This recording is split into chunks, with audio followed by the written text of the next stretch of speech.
right, with Dave Anderson, Executive Director of the WIAA. And Dave, a lot of things covered here today, but one of particular interest, obviously, was the update on the football, the scope of the season post-2012, and where things are headed. And do you have a sense as to where, you've got the ad hoc committee plan, you've got now the 8 and 9 game, status quo kind of thing. Where does this thing go from here? What did you hear today that might have helped begin this kind of fact-finding mission on this matter here at the area meetings? I think that where it goes from here is to continue the conversation. The next step is to take the most recent recommendations from the ad hoc committee back to the football coaches advisory, and there through our committee process to the athletic directors, to the principals, and ultimately back to the board of control, and continue the conversation. We need to crunch it down, I think, into 2 or 3 simple questions. Do you want 8 games? Is that the right answer in challenging economic times?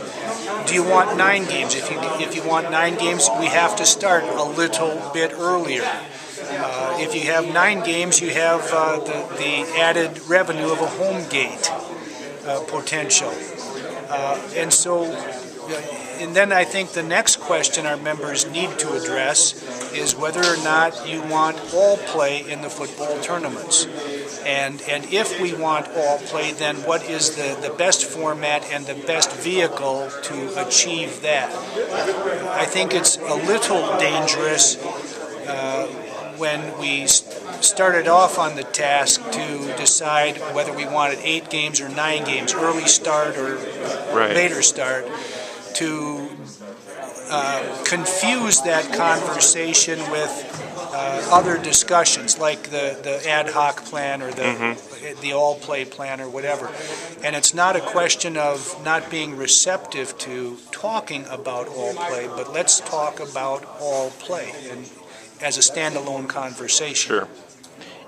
The biggest challenge then between now and the point in which the committees meet and the point at which you'd like to take it to the Board of Control for action, any one of those things that you see as being the biggest stumbling block? Is it the specific conversation on all play or not all play? Or is there one issue there that really you feel needs to be resolved first before you get to the crux of the matter? I think on the short term, as a association, we should decide 8 games or 9 games. Short term. That frames the season, when it starts, where it ends.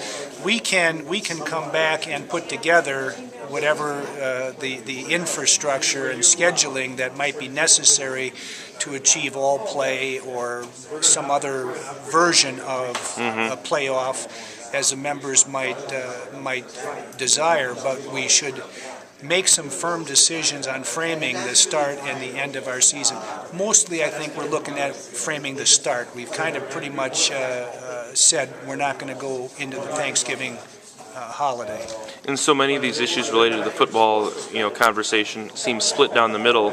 Who does that put the pressure on to make the decision? The football coaches, the Board of Control, the executive staff? Rob, as you've seen here today, and I appreciate your full attendance here today, I'm trying to make these things clearly membership decisions. Ultimately, this question, very simply, is ultimately a Board of Control determination. That's what our Constitution provides. But I would like to provide the board with as much membership input, membership feedback as possible to make that decision. But you're exactly right. In every big decision we've confronted in recent years, our members have been really split 50-50, whether it's been increasing games, whether it's been increasing summer contact, and certainly football scheduling, football season is going to be another one of those 50-50. Ultimately, the Constitution says, Board of Control, this is yours to make. Switching gears now, one thing not addressed here was the recent decision to move the girls' basketball season back before the boys. And I know when we spoke last, there were some issues to be resolved with the UW and some uncertainty as to how that would all work. What do you know now, and about the availability of the field house, the potential for the Kohl Center to be available, and some of the things that were outstanding after the Board of Control vote? Since that time, I have met, Deb Hauser and I have met with representatives of UW Athletics, and we have looked at calendars and schedules to the extent that we are able to know them at this point in time. There's still some unknown variables that the UW is still working to sort out and I think get final answers, firm answers from the conference about.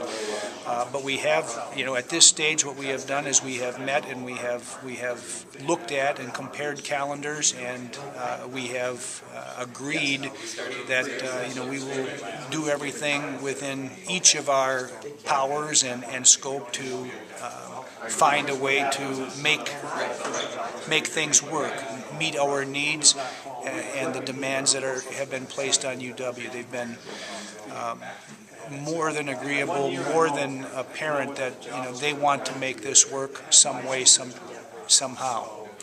And for 2013, what does that mean?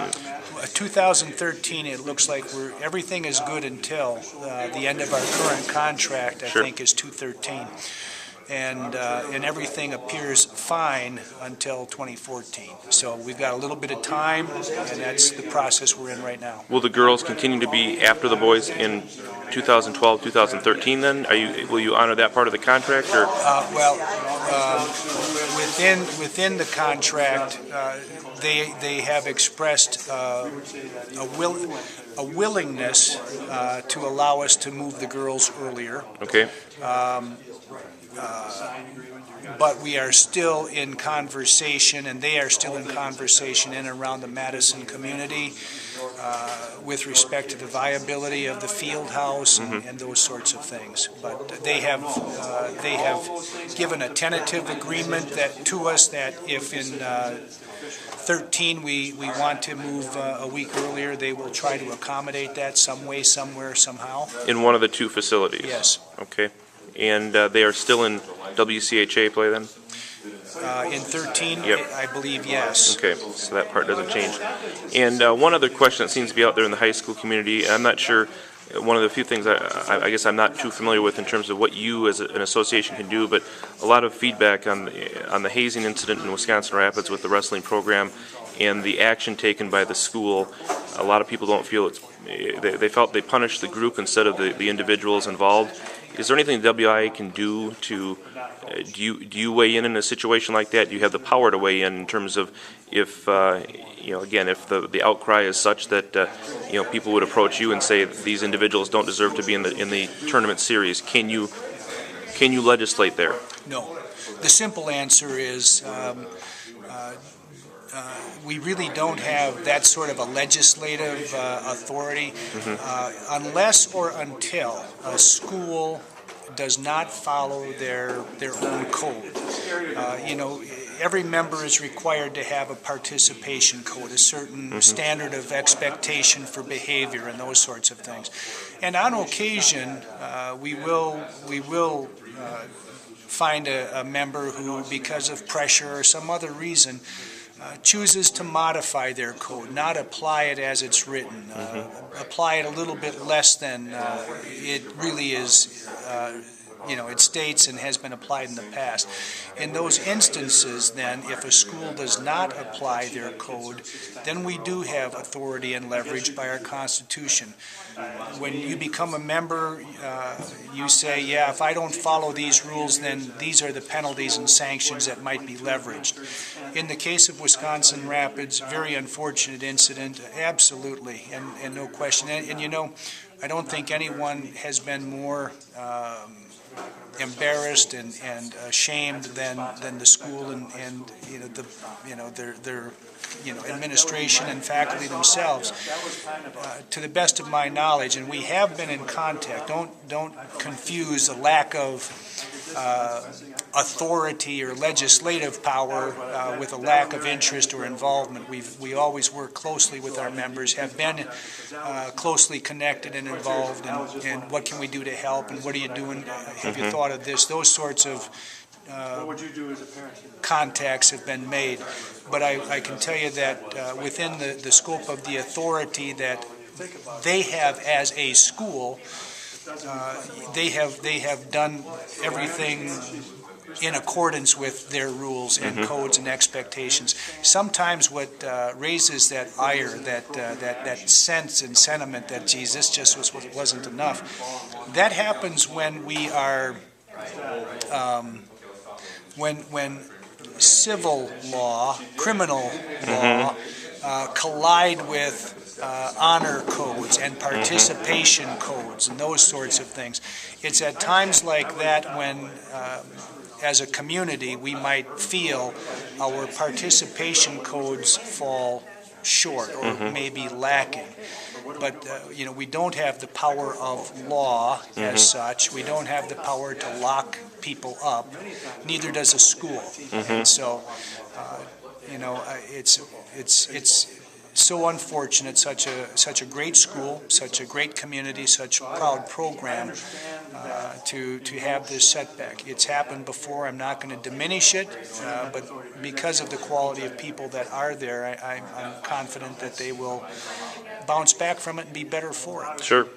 Final question, back to the area meeting. Did you get all the feedback here you wanted to in what promises to be a very interesting year as we continue to deal with the fallout from the state budget and its impact on schools, and as you wrestle with all the things that you normally wrestle with during a school year? Were you appreciative, and did you get the kind of feedback you wanted on all the various topics? I'm very pleased with the turnout. And there were some things that we heard from the members that are going to be very, very helpful to us. We were surprised by the reaction to the, Game for the Cause, the pink event discussion. Very pleased, but very grateful that they come out, they give time, and I know that we give them a lot to think about, but I hope we give them an equal amount of time and opportunity to speak their minds and contribute as well. And the comments are very helpful. We'll digest a lot of it on the drive back in the car and make our notes and review our notes, but very, very pleased and grateful. Outstanding. Dave, thank you for your time. You bet.